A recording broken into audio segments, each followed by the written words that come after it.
दुःख वाटलं मॅडम. आता आम्हाला काही नाही, आमची मुलगी आम्हाला परत वापस पाहिजे, ते शासनाकडून विनंती आहे.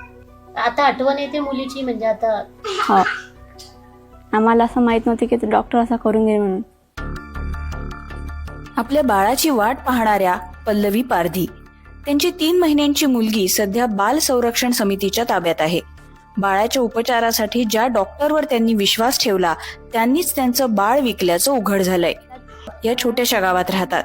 त्यांचं शिक्षण 9वा वर्ग तर पतीचं शिक्षण 10वी नापास. याआधी त्यांना एक मुलगा आणि एक मुलगी आहे. तिसरं अपत्य 7व्या महिन्यातच जन्माला आलं. सुरुवातीला सरकारी दवाखान्यात बाळावर उपचार झाले. त्यानंतर खासगी डॉक्टर नितेश बाजपेयीच्या दवाखान्यात उपचार सुरू होते. नाही, बाळाच्यावर तर तिथं थांबू दिलं जात नव्हतं. माझ्या बी शेती वगैरेचे कामं होतं. मी बी घरी एकटा माणूस. आता काय भाऊजी वगैरे काही जमत नाही, तर त्या कारणानं काय मग फोनवर गोष्ट वगैरे करत होतो. फोनवर गोष्ट होत होती तर म्हणते तुमच्या बाळ वगैरे आता व्यवस्थित आहे असं म्हटलं होतं. हितेश यांच्या घरची परिस्थिती हालाखीची आहे. 1.5 एकर धानाची शेती आणि 2 म्हशींवर ते कुटुंबाचा गाडा हाकतात. आपल्या 3ऱ्या बाळाला चांगलं आयुष्य मिळेल यासाठी बाळ कायद्यानुसार दत्तक द्यायची त्यांची तयारी होती. मी त्यांना विचारलं होतं पैसे वगैरे, तर म्हणे लास्टले आम्ही पाहू म्हणे. मग म्हणे अगरसे बर्टन जास्त होते म्हणे, तर अगरसे तुमची इच्छा आहे का म्हणे कुणाला द्यायची म्हणे.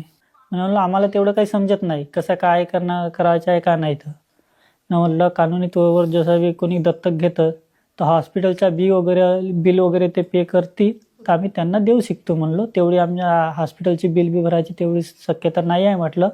ना कसं नाही मिळणार कोणी ठेवणारे म्हटलं, तर आम्ही कसंच करू शरी आपलं बाळ आपल्या घरी नेऊ म्हटलं. पण डॉक्टरांनी कायदेशीर प्रक्रिया न करताच आणि आपल्याला कुठलीही माहिती न देता बाळाची परस्पर विक्री केल्याचा आरोप पारधी कुटुंबीय करतात. पण या प्रकरणाचं बिंग नेमकं फुटलं कसं? 2/2/2026 रोजी चाइल्डलाईन नंबर दॅट इज 1098 यावर एक कॉल आला होता. कॉलरनी सांगितलं की पांढरा बोडीमध्ये 10 दिवसाच्या बाळ कोणी एक महिला घरी आणलेले. यावर 3/2/2026 रोजी पोस्टचे कर्मचारी सोबत त्या महिला आणि डिस्ट्रिक्ट चाइल्ड वेलफेअर ऑफिसरचे लोक त्या महिलाच्या घरी भेट दिले. विचारपूस केल्यानंतर असा निष्पन्न झाला की हा एक बालविक्री प्रकरण आहे. याच्यामध्ये 5/2/2026 रोजी डिस्ट्रिक्ट चाइल्ड वेलफेअर ऑफिसरतर्फे लोकप्रिया देशभ्रांतर यांनी तक्रार दिली. असा एक FIR 5 लोकांचे विरोधात दाखल केली. 5 लोकांना आतापर्यंत पोलिसांनी अरेस्ट केलेलं आहे. या बाळ विक्रीत डॉक्टर नितेश बाजपेयी याला पोलिसांनी अटक केले. पारधी यांच्या मुलीची विक्री 4 लाख रुपयात केली गेली असंही पोलिसांनी सांगितलं. बाळ विक्रीचं रॅकेट चालवण्यासाठी त्याची एक मोडस ऑपरेंडी होती. मुलगी असेल तर 4 लाख आणि मुलगा असेल तर 5 ते 6 लाख रुपयात विक्री केली जाईल अशी पोलिसांची माहिती आहे. एक तर्फे गरजू पालक आहे किंवा जे डिवोर्सी लोक आहे ज्यांना बाळची गरज आहे.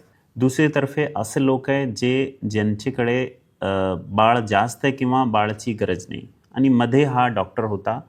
तो असे दोन्ही लोकांना सोबत घेऊन ज्यांना गरज आहे त्यांच्याकडून 4 लाख ते 5 लाख रुपये पर बाळ हा घेत होता, असं प्रायमा फेसी असं समोर आलेलं आहे. पोलिसांच्या माहितीनुसार डॉक्टर बाजपेयीने फरार असताना आत्महत्या करण्याचा प्रयत्न केला होता.